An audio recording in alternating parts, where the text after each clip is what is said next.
With this now, it is the smoothest self-driving system I've ever tried. I've tried Waymo, I've tried Cruise, I've tried every system on the market. This thing is able to really mimic what humans do. It's able to do it without hesitation. It's able to do it much more quickly. And I think when people try this version, the no nag combined with the new FSD13, using the power of that new Cortex cluster, they're going to realize that they need this. And I'm seeing it in my own drives where people are saying, wow, this is incredibly smooth. So there's like literal superhuman reaction to what happens on the road, which is like one of the, I feel like still to this day, underrated aspects of self-driving technology, which is safety. When half of the road, it feels like, at least here in my part of Texas, in like sort of Austin Metro, feels like half the road is either drunk or on their phone. Truly, like it's on, like, how can you be on a straight road and swerve? I don't understand, right? And I don't know if Hans can talk about this too, because he's in Texas, he's a little bit farther away than I am from Austin. But it's like, I almost feel like having straight roads is a detriment to this area because people get so bored, they forget they're driving, right? Anyway, so the safety aspect of it is super underrated, and it makes sense why a self-driving system would be so safe. It's because it has more eyes than we do. It has 8 cameras. It has a brain that is purpose-built to drive, using artificial intelligence that can process information and make decisions potentially 10, 20, 50, 100, 1,000 times faster than a human could, given enough inference compute and enough training, right? And the mitigating, sort of the wall that we've had to navigate through, and we spoke about this with Chris specifically, if I can remember correctly, Dirty Tesla and Steffi, is the comfort has to give the confidence to the driver that it is safe, right? It's not just like, look at our website and look at how good our safety data is. It's, you get in the car, you see how it acts, and then you're like, oh yeah, it's got it. And I think that's been such a huge hurdle for Tesla for the longest time, because how many times did they show the data? Even autopilot is significantly safer than a human, but the human has to pay attention. It has to trust the system, right?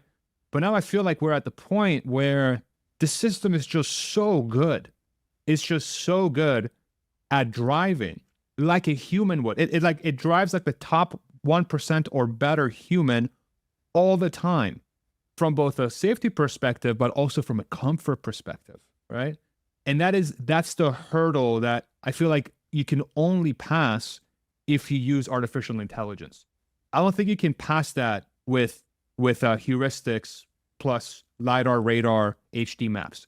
I think you need a proxy for a human brain, because a human is used to human driving.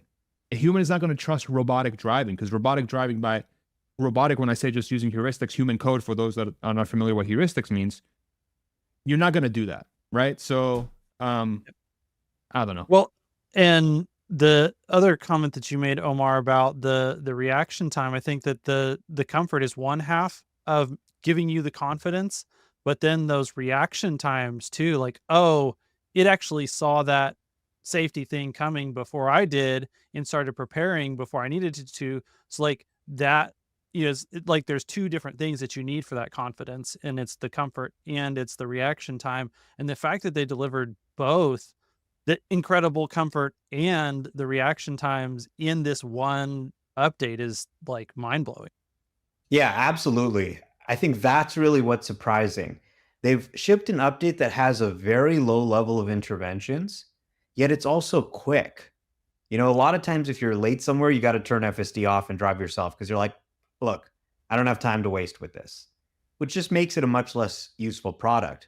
Now with the new hurry mode on city streets, you can set it to hurry, average, or chill on city streets. The new hurry mode is amazing. It doesn't waste any time. And, I think Farzad made a really good point too, which is really, it has to feel like a human.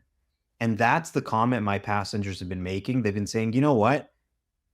I didn't even think about it. I didn't even realize, or, I forgot that it was self-driving. Gally said to me when we were testing it, oh, I forgot we're on FSD and it's making this huge lane change across a packed freeway. It was so natural, I didn't even think about it, which is a big contrast to previous updates. I mean, the last time I gave him a ride a year ago, he was scared out of his mind. And now it's just completely changed in comfort. So that end-to-end framework, that decision by Tesla to say, after fiddling for years with all the settings and okay, if there's a stop sign, do this, and writing all this code, they just said, you know what? This is never going to work. Forget it. They threw it all out and they said, we're just going to show it videos of people driving and just have it learn to do what they do. And I think even they're surprised by some of the things they're seeing, some of these emergent behaviors, but it's like it can read your mind. It just does exactly what you think, oh, I want to go around this car, or, oh, I should do this. And then you just see it do that just on its own. Before you can even lift your hand and do something, it's already reacted. When you see that safety hazard, before you can even lift your hand up to intervene, it's already done the right thing. When I was driving down a road downhill and a cyclist came just out of nowhere without looking, just right in front of my car. And the car just instantly slowed down.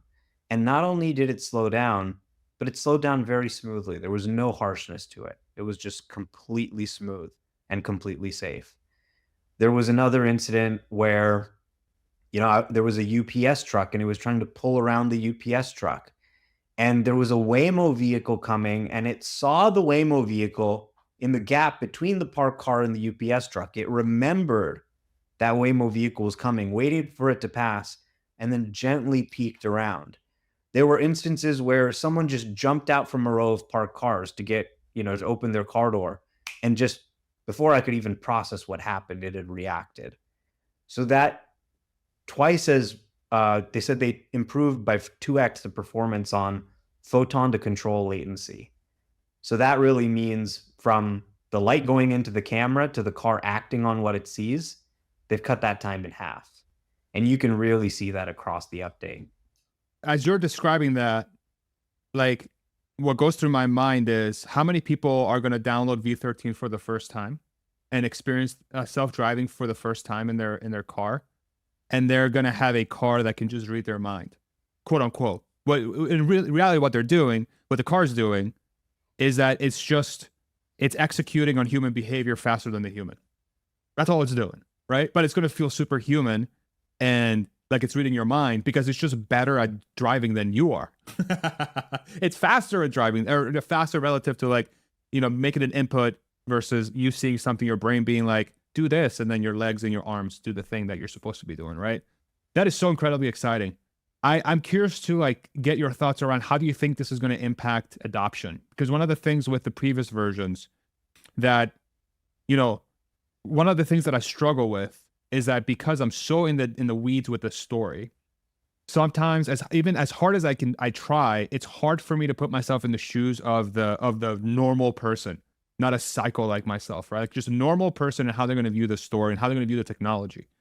I have a hard time understanding why every single person Tesla driver is not subscribed to FSD right now, with today's version. But it is what it is, right? They're looking for things that are different than what I'm looking for, right? They're looking for something they just don't have to worry about, that they're going to have a low trust sort of thing going into it because maybe they trust themselves more than a machine. How do you think V13 is going to impact the adoption of this technology? Look, I think adoption is going to skyrocket. As I was sitting in traffic for, an hour and 40 minutes in LA, and the thing just handled the complete drive from parking spot to parking spot, I was just thinking to myself, how are people in Southern California going to live without this? I just don't know. I think you'd go insane. So I think not only are you going to see increased uptake among existing Tesla users, I think a lot of people are going to buy Teslas just to get this because it's that good. And I mean, it's a life-changing product, seriously. And it really is getting to that state where it's just worry-free. You're not thinking about much. You're not worrying about much. It's just kind of push the button and sit there. And almost every time it can make it without any intervention. Safety critical interventions are getting extremely rare. And we haven't seen anything yet. They haven't even shipped the 3x larger model scaling. It really is getting to a point where you see the trajectories it's taking, the smoothness, of the trajectory, even, as the road curves, getting in between tight cars. And you say, that's smoother than I could do it. That's like a professional chauffeur. And it's so funny, that I had the Cybertruck, obviously, and it was a few months before it got FSD. And I'm driving this thing. I'm, going outside the lane lines. I'm driving on the little dividers on the highway. You're hearing that sound, and you just realize what a bad driver you are compared to this thing that's just keeping you perfectly in the lane all the time. And I'm going to have a video where I take a 16-year-old who just got their driver's license, and I'm going to have him do the same drive as FSD 13. That's nice. And I think it'll be an interesting video to highlight where this technology really is. I mean, the software obviously lacks common sense that humans have, but it's always focused. It's always looking in every direction, and it's become like a professional chauffeur. So I really think that, driving 12 now, it feels primitive by comparison, right? And that was a big leap. But driving it on my Cybertruck yesterday, it was braking kind of harshly. It was starting to move a little more harshly. And, like I said, still way better than anything we've used in the past, but 13 just makes it look obsolete. So I think it really is going to have a big impact on adoption. I think just that button there, right? That button on the screen that says press to start FSD. They're going to send out those free trials, and people are going to get their 1 month of FSD. They're going to roll it out to new countries. They want to roll it out to China, Europe next year. And people are going to get that trial and see that button, and they'll say, maybe I should try pushing that button. And when they push the button, what they'll see will blow their mind, right? 99.7% of the United States has no self-driving cars. Unless you live in Phoenix, Los Angeles, or San Francisco, you have no self-driving cars yet. So 99.7% of the country by land mass, they have never experienced it. And they're going to push that button for the free trial and experiencing the car, driving them from point A to point B, the smoothest self-driving system anyone has in the world. And, it only costs $3 a day. So I think a lot of people will be interested in it, especially with 13. Fonzie, want to jump in? I was just thinking about the conversation we had with Chris about, ways to incentivize people to actually, do that. And maybe even one additional thing that we didn't talk about with him that I thought about listening to you, Omar, was the ability to just put that button like right big on the screen when they're about to leave and just give them their first drive for free, that they don't even have to sign up for. Like, there's zero friction. You literally just hit the button and you get that first drive for free. There's no cost or anything. And then if they like that drive, then they can go sign up and get their free trial. And then if they like the free trial, then they can actually subscribe. Yeah, totally. I mean, this is the beautiful thing for Tesla is it actually costs nothing to enable FSD on any of these cars. All of the costs are fixed costs. You have to go buy all these GPUs. You got to hire the smart people. You got to hire the QA testers, all that stuff. It's all fixed. But then activating on each additional car costs nothing. So if you want to have a free plan where people can, let's say, do one free drive a day or one free drive a week or whatever, you can do that. But ultimately, we talk in the community a lot as investors. We're like, how do we get these numbers up? If we could show that uptake of FSD is growing, then I think that would absolutely be material to Wall Street. But ultimately, you can't do it with games. You can't do it with tricks or promotions. The thing just has to be so good that people realize, what? Driving without this is like driving without a seatbelt. And that is what they're going to start to realize when they see this. It's like, hey, when I'm eating a burger or drinking a drink or I have to sneeze or something, or I'm just distracted for whatever reason, this thing is going to keep me safe. It's going to keep me in the lines. It's going to, just drive safer than I do. And that, I think, is kind of indispensable. You've already seen NHTSA move to mandate AEB. I think really what you're going to see in the future is that... Sorry, Omar. AEB, for those that are not familiar. Automatic emergency braking. Yeah. And I think in the future, they're going to actually move to mandate cutting edge AI technologies like FSD as well. You probably shouldn't be allowed to buy a new car that doesn't have this technology once it's fully mature. Yeah. So which brings up this like fascinating discussion around what does everyone else do? Right? I think so like this is why this story is so stupid, because it's like it's so like if you don't spend all the time researching this, you sound like a crazy person. There's a reason why the Tesla community has a reputation for being a bunch of crazy cultists, right? It's because people view it from like the outside in. They're like, wow, look at these idiots. They're literally just like looking at a pie in the sky and they're like, oh, yes, please give it to me. But it's like, bro, just take 40 hours. And that's a lot of time for most people. Take 40 hours to just look at the story from beginning to end, go into it with an open mind, go into it without an ego, and just look at it for what it is. And to me, it's like if somebody does that, the path is clear, right?